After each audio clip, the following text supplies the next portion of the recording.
మీరు శ్రీకాకుళం జిల్లా వారైతే ఈ వీడియోని ఖచ్చితంగా లైక్ చేసి షేర్ చేయండి. ఎందుకంటే నేను ఇప్పుడు చెప్పబోయేది శ్రీకాకుళం జిల్లాకి ఎంతో ప్రతిష్టాత్మకమైన మరియు శ్రీకాకుళం జిల్లా రూపురేఖలు మార్చబోయే ప్రాజెక్ట్ అయిన మూలపేట పోర్టు గురించి.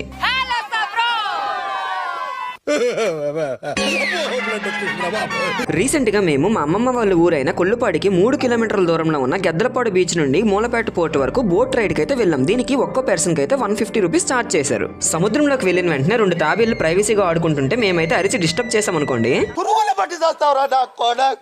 ఒక 1.5 అవర్ హెవీ జర్నీ తర్వాత మూలపేట పోర్టు దగ్గరికి అయితే ల్యాండ్ అయ్యాం. దిగిన వెంటనే మా వాళ్ళు తెచ్చిన చికెన్ పకోడీని అయితే టేస్ట్ చేసాం. ఈ పోర్టు నిర్మాణానికి 1250 ఎకరాలు సేకరించారు. ఇందులో 184 ఎకరాల్లో నౌపండ్ నుంచి వచ్చే రైలు మార్గం, NH6 నుంచి వచ్చే రోడ్ మార్గం కూడా ఉంటుంది. దాదాపు 4362 కోట్ల వ్యయంతో ఇంకో 2 సంవత్సరాలు అనగా డిసెంబర్ 2025 కల్లా ఈ పోర్ట్ కంప్లీట్ అవుతుంది. దీనివల్ల దాదాపు 25,000 ఉద్యోగాల వరకు ఇక్కడ లభిస్తాయి. అండ్ దీనివల్ల ఎగుమతులు దిగుమతులు బాగా జరిగి శ్రీకాకుళం జిల్లా చాలా బాగా అభివృద్ధి చెందుతుందని నేను అనుకుంటున్నాను.